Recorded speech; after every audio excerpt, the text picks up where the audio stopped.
Hey cats, it's your midsole man EDDBUD here. Time for one of the viewers' favourite series on the channel, Running Shoe Yay or Nay. Here I'm looking at 4 new or soon to be released pairs of running shoes, and I'm going to let you know if I'm going to pick them up for review or not. It's not that I think the shoes are total trash or absolute treasures, can't really know that unless I get them on foot, but I can't buy them all, so here's why I might be picking these up or not. 4 shoes to look at today. Those include the Vomero Plus from Nike. One of the viewers keep telling me to review the Under Armour Infinity Elite 2. New Balance have got the SC Elite 5 coming very soon, and one from ASICS, the NOVABLAST 5 Trail.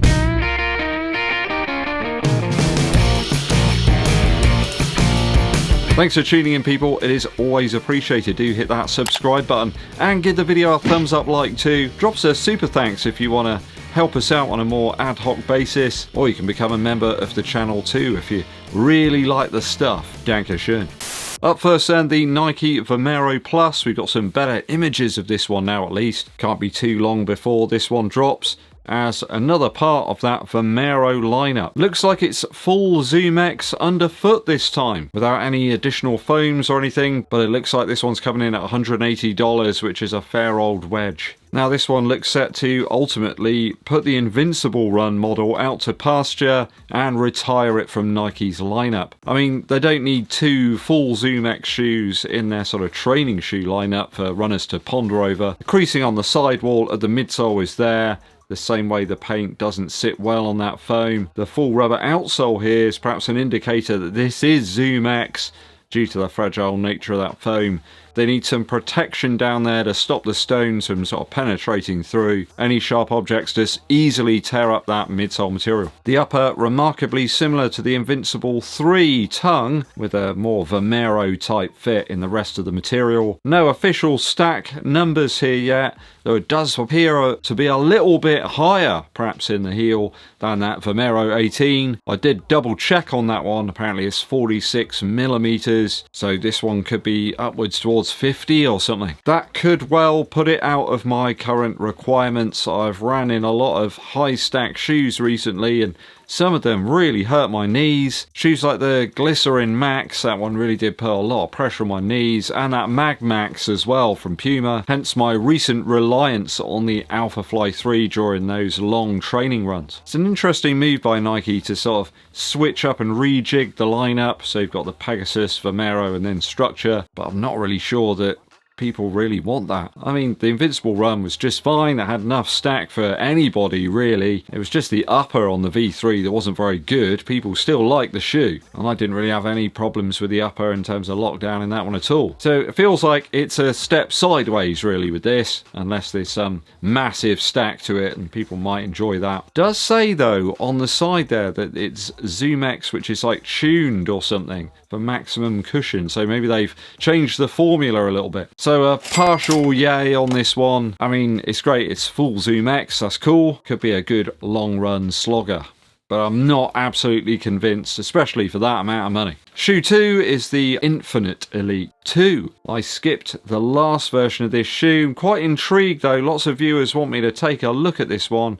The new Hover Plus midsole looks suspiciously like Power Run PB to me. Do you see it? I can see why people are interested in this perhaps in the US, where Under Armour's a little more well known and respected as a running brand. Loads of cushion here. There's apparently 36mm of stack in the sample size. Ample rubber on show on the outsole. Looks quite thick actually, so could place this shoe into that very easy sort of recovery type effort, although in fairness that's a very well stocked category. Every single brand has got one of those. Wide surface area to the shoe in the forefoot and the heel, and a middle of the road 8mm drop, which is again becoming a little bit less of the norm. People switching to lower drops quite often in some ways to help facilitate those very sort of compressive foams. I think if you've got a foam that's very soft, sometimes it can almost feel like a negative drop, especially if you heel strike. At 140 retail though, there's certainly some discounts to be had on this. I found one for about 116 quid, so it does spark spark my interest a little bit more here. I mean, it could be a good budget option to recommend to people. There's just so many 150 quid overpriced options right now that have got less than this has. So if I can find a pair, I'll grab them and do a review. It's a yay on the Under Armour Infinity Elite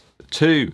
Or is it Infinite Elite? I think that's what it is actually. Sorry about that. Now, every brand is trying to make their super shoes as light as possible, following in the footsteps of Adidas and Nike too. The New Balance SC Elite 5 looks set to follow that exact path. Classic hallmarks of the carbon plate racer here, 40mm stack. This time though an 8mm drop, which is a bit more aggressive a drop than we had in the V4. New Balance sticking to their guns a little here with a more traditional approach to the shoe's upper and lacing system with standard eyelets. And there's a more padded heel than most. Sample size weight is very important here, only 205 grams or 7.2 ounces. That means at least it's in the ballpark for racing for me. Though I've always struggled a bit with the fit of New Balance models. Always seem to be a little bit too tight for me when it comes to a UK 11, but far too generous in an 11.5. So I think the last must change between those two sizes. I'm right on the cusp. So I didn't bother with the last couple of these. Also, the Rebel V4 just didn't work for me at all. Too soft and squashy. And that Pacer as well just didn't hit the spot. A hefty price tag on this one by all accounts. Coming in around about 260 quid, it's a lot of cash. Though the V4 apparently was 237 grams or 8.4 ounces, so when you consider that massive weight reduction, over an ounce is quite a lot. I'm sure that's going to bring a little bit more attention over to the SC Elite 5. So I think they'll stick to about 260 quid here. Bit of a no-brainer though for me to continue to favour the Puma and Adidas models that are just cheaper and just work way better for me in terms of the fit. That aside, many people like Puma-based carbon plate shoes, and the durability of the New Balance offering seems pretty good actually up against some of the others. So unless I hear something a little bit different, it's going to remain a nay on this one. First couple were really promising, but yeah, nothing really to bring me back over to this brand. Just never a great fit on my foot. I just can't seem to dial it in. Last one for you guys, a trail version of the NOVABLAST 5, this time from ASICS. This is the nature bathing and lime green version. I mean, yeah, what does that mean? Here it is, inspired by tropical landscapes like driftwood, rocks and seashells. Okay. Chief differences here in the upper and the outsole. So we got 275 grams for the sample size, not all that different to the NOVABLAST 5 standard version. We still have Flight Foam Blast Max in the midsole and AHA Low on the outsole. So trying to minimise the weight here, making a nice sort of flexible and usable trail to road kind of offering, but giving us some slightly better grip for traversing the different types of terrain. There's not typical trail lugs here though, it just looks like a more beefed up version of the NOVABLAST 5, perhaps aimed at the more casual trail user than anything else. Just a shoe that can handle most things if you don't want a really specialist option. Now the standard NOVABLAST 5 was a really great shoe, much better in terms of grip over the V4 from before. That said, the upper tongue area always did slide around a little bit. They do seem to have put in some sort of different tongue here. It might even be like a booty-like construction. I did find I got a little bit of tongue slide when using the NOVABLAST 5. It's a nay for me on this one. I don't really need another pair of the NOVABLAST 5. The subtle changes here don't seem to be a massive deal. I mean, if you're a big fan of the shoe and you want to pick up another pair for your summer adventures, it's probably a great move, but yeah, nay for me on this one. Okay, that's all 4 shoes in today's yay or nay. Let me know your thoughts and opinions on these down in the comments. A quick musical interlude for you. An album from 10 years ago from Mac DeMarco. I can't quite believe it was 10 years. It seems like yesterday. It's called Another One. Kind of like a mini album, I suppose. He released this after Salad Days, and it's kind of like a palate cleanser, I suppose.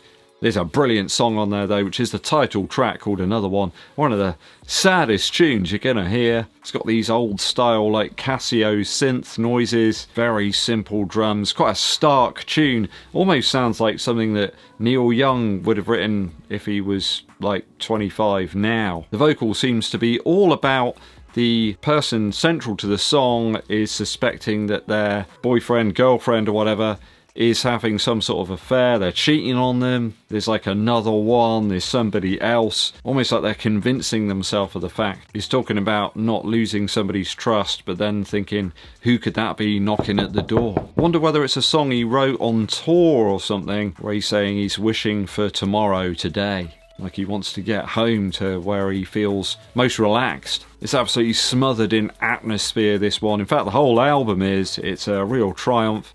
Cool cover as well, with Mac there in his fishing gear. Go and check it out, another one from Mac DeMarco. Thanks for tuning in, people, always appreciated. Hit that subscribe button and give this video a thumbs up like. Drop us a comment as well to help that YouTube algorithm. My name's EDDBUD and I'll be seeing you